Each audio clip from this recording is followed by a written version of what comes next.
in the garage for a little bit today. My lift kit's back ordered, so I'm kind of at a standstill here. I got the front end all out of the truck basically. New parts waiting to go in, but I'm at basically a standstill here because lift kit's back ordered and we're kind of at the point where we can't really do much without my lift kit. So one thing I did order that did show up was a Dana 44 axle socket. So we're gonna be able to jump in and at least start taking the wheel bearings apart. And yeah, we're just waiting. They said it's gonna ship May 15th for that lift kit. So hopefully we get it sooner than that. I'm ready to get this thing done, this front end done, and move on. We got some stuff to do under the hood here. Valve cover gaskets, power steering pump. You know, we gotta fix this battery box. He's just got it zip tied in here, or bungee corded in there. So needs a radiator. You can see the radiator's been leaking. Geese over there going nuts. Yeah, so we're kind of at a little bit of a standstill here, but figured we could at least do the wheel bearings now. That we have. So step one, take your 1 11/16 inch, break this baby free. It's your axle nut. Then you've got to hit these guys with a 3/8 inch Allen. These two bolts to hold your caliper on. Pull those off and then you can pull your caliper free. So that's what we're gonna do right now. All right, I broke these free with a breaker bar. Now we just gotta pull them out. And once these are out, you can take your caliper itself out of the way. Then your brake rotor comes off. And then we're at the wheel bearing. It does help to disconnect your tie rod, and obviously mine is already disconnected because we're doing a new tie rod. But if you pull your tie rod in, you can move this knuckle free in here, and that just makes everyone's life easier. I did hit all these with penetrating oil multiple times, so this stuff is actually coming out pretty easy. Penetrating oil, man, PB Blaster, it is a lifesaver. Otherwise, I'd be breaking bolts left and right, which you guys will see. We ran into an issue on the sway bar. I broke a couple bolts. So we're gonna have to weld our sway bar back on probably, but that's another story. So.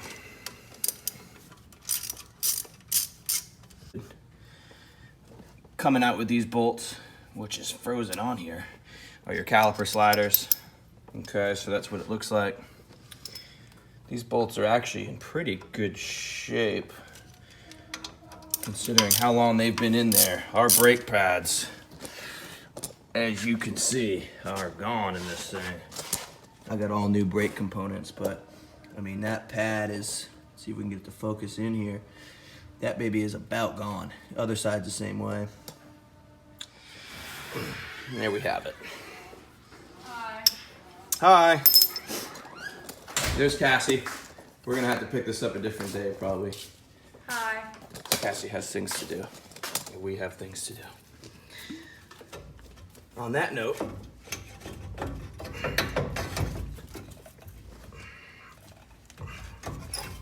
there we go. Our brake is free. You can rest it on the upper control arm. That's the best place that I find to put them. That way it doesn't pull on your rubber brake line here. So, caliper's off. Rotor is off. We have access to the wheel bearing. That's where we'll pick it up later. All right, next up, I think there's 3 of these. Yeah, these 3 bolts back here. You pull those, which should separate your wheel bearing from your spindle. Now, this has been on here so long, I bet you it comes off hard. A lot of times what we'll do, and I don't have one, I may have to borrow one, but is using an air chisel, and you put a socket on the air chisel on the bolt, and once you get the bolts out, you put that socket on, and that'll air chisel that thing out a little bit, and then you can kind of pry it apart from there. So we'll see how this thing comes off. Something tells me that it's been on there a little while. So we'll see what happens. All right. We're gonna hit some of this penetrating oil to these bolts.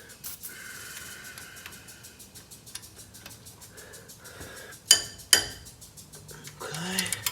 See, taking your tie rod off makes it way easier because you can rotate just like that. Okay.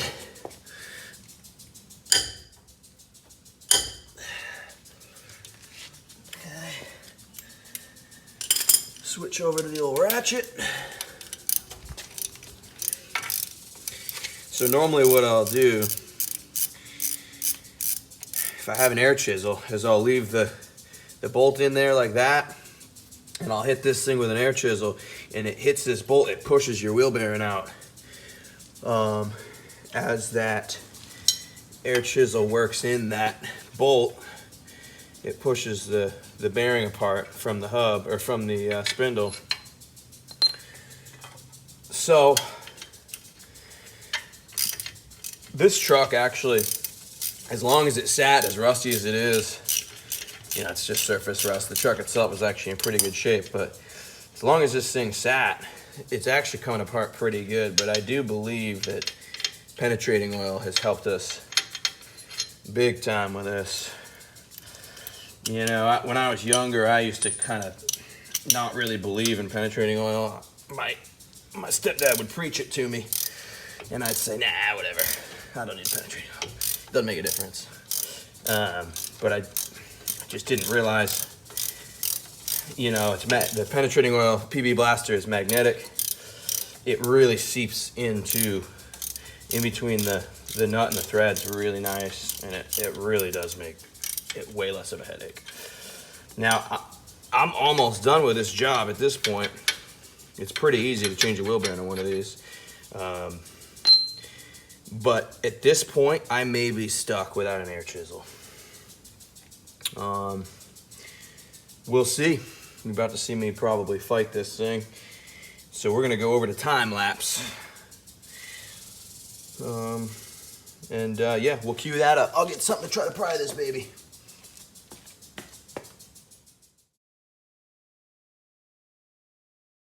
So, old wheel bearing, it looks like somewhere along the way, somebody didn't realize that this is a sealed bearing, and they tried to grease it. Not sure what they were hoping to accomplish there. This is the stuff you find on old trucks, so it's funny. So let's do a little part comparison here.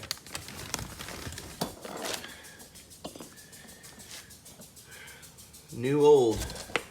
Just want to give it a once over and make sure that it's the correct replacement part.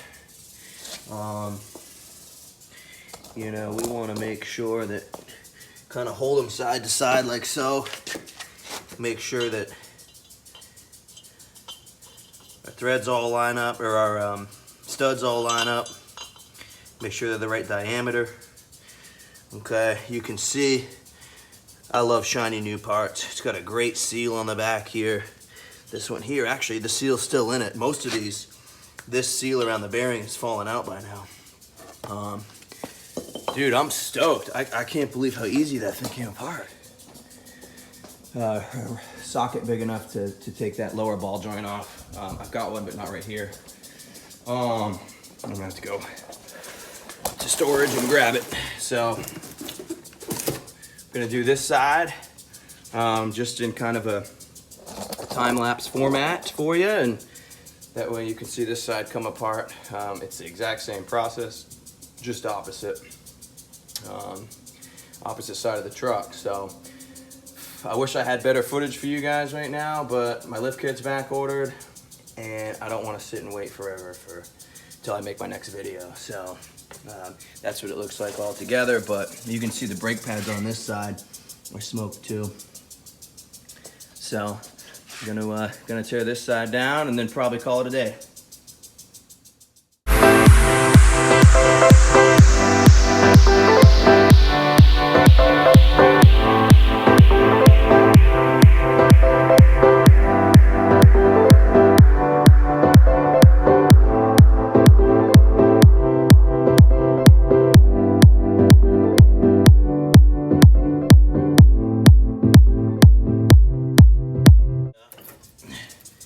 Next step is going to be take the spindle off and change these ball joints. But I do need to grab me a bigger socket because I don't have one in the garage right now that fits this bad boy down here. So, yeah, that pretty much brings us to a stopping point. I could throw these new wheel bearings in now and show you how it all goes back together, but in reality, it's really not going to do much for you. Because all you got to do is just do the steps in reverse. So, super simple job on these. I love working on these second gens because, you know, besides rusted bolts, they're pretty darn simple. So, there it is, guys. Appreciate everyone watching. It is getting to be summer here in South Carolina, so getting pretty warm in the old garage. But yeah, like the video, subscribe to the channel.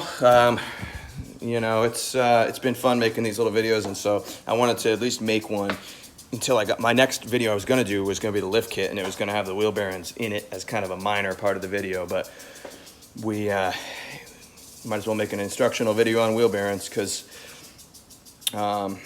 waiting for that damn lift kit. But till the next one, guys. Thanks.